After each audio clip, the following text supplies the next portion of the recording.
Refresh, Entertain, Stay, Travel이라고 하는 글로벌 레스트 플랫폼을 지향을 하고 있는 O2O 스타트업인데요. 최근 3년에는 매해 2배씩 이상의 성장을 이뤄내고 있고요. 작년에는 매출 1,000억을 돌파를 했습니다.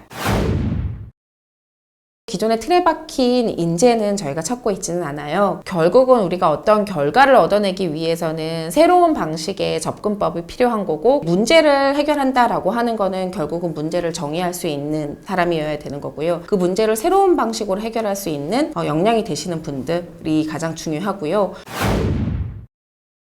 그분들이 오셔서 온라인 비즈니스를 거의 매해 2배씩 성장을 시키고 있습니다. 모텔을 양성화하기 위해서 어떤 노력들을 해야 되는가, 그 중에서 나왔던 아이디어 중에 하나가 좋은 숙박 연구소를 만들어서 다양한 활동들을 해보면 어떨까. 지금 C427이라고 하는 카페 공간도 결국은 모텔과 연결이 됐을 때 조금 더 밝고 적극적인 분위기에서 젊은 층들이 부담 없이 들어올 수 있는 건 무엇인가 라는 시도도 하고 있고요.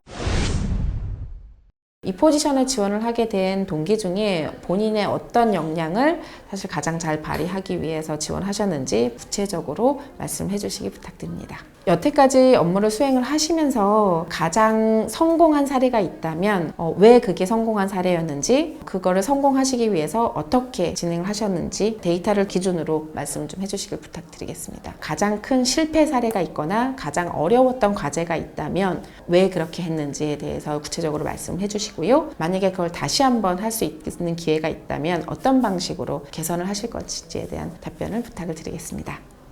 답변을 조금 더 추가로 부탁드립니다. 실질적으로 그때 어떤 환경이었는지, 의사결정은 어떤 사람이 했었는지, 본인이 의사결정을 할 수 있는 기회가 있었다면 어떻게 다시 다른 방식으로 진행할 것인지에 대한 생각을 한번 말씀해 주시겠어요? 주어진 질문만 답변을 하는 분들이 사실 가장 안 좋습니다. 네, 단답형으로. 복사해서 붙여넣는 것처럼 획일화된 답변을 하는 것들이 변별력을 가지기 어려운 부분이었습니다. 근데 그때 어떤 분은 랩으로 준비해 오신 경우도 있었고요. 그래서 그게 굉장히 인상에 남았던 경우도 있거든요. 붙었습니까? 떨어지셨습니다. 주목은 끌었지만 나머지 컨텐츠는 사실 좀 약했던 부분이 많이 아쉬웠던 후보자라, 그냥 막연히 내가 좋아하는 것만 하고자 하는 의지들이 강해서 본인이 그런 것들을 할 수 없는 상황이 됐을 때에 대한 예측과 대응, 그런 능력이 좀 부족했던 것 같아요.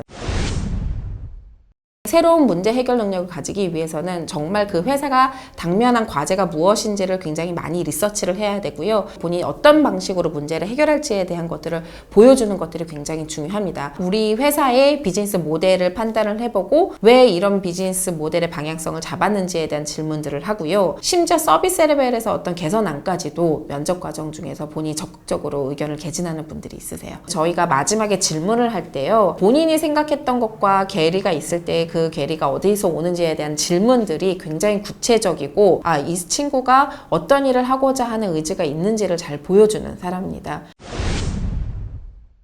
저희는 학벌에 대한 배점은 없습니다. 서비스를 기획하시는 분들 중엔 대학을 안 나오신 분들도 있고요. 학교에서 공부만 열심히 하셨던 분보다는 몸으로 부딪혀서 문제를 굉장히 다양하게 경험해 본 분들이 중요하기 때문에 전공이라든가 학교는 크게 연관성이 없는 것 같습니다. 첫인상이 굉장히 좋았던 분들이 면접을 하면 할수록 사실 준비를 잘 안 해오셔서 면접 만족감이 떨어지는 경우들이 대부분이고요. 처음에는 사실 좀 긴장을 하시거나 이제 얘기를 잘 못하시는 것 같지만 말씀을 하시다 보면 혹 확실한 근거가 있고 본인이 하고자 하는 의지를 분명하게 드러내는 분들이 오히려 면접에 대한 만족감을 더 많이 주는 것 같습니다. 최근에는 면접을 오실 때 이 외모적인 부분을 많이 가꾸시기 위해서 화장, 특히 남자분들인데 화장을 하고 오시는 케이스들도 있으세요. 그런 것보다는 본인의 그 자신감, 본인이 얼마만큼 준비를 했느냐인 것 같거든요. 내가 가진 강점이 무엇인지에 대한 고민들을 정말 해야 되는 거고, 그 강점을 발휘해서 내가 실현을 하고자 하는 거는 구체적으로 어떤 플랜을 가지고 무엇을 해야 되는지에 대한 정의가 또 구조가 만들어져야 되는 거거든요. 그리고서는 이거를 한 번 실패한 게 아니라 끈기 있게 할 수 있는, 소위 말하면 그 그릿이 있는 것들, 이게 가장 중요한 것 같고요. 한국이라는 세상을 넘어서 정말 미래와 그다음에 세계를 가져갈 수 있는, 세계관을 볼 수 있는 큰 사고 역량이 필요한데, 일단 저희가 굉장히 빠르게 성장하고 확장을 하고요. 좀 더 좋은 인재들을 많이 품을 수 있는 그런 기회가 됐으면 좋겠습니다.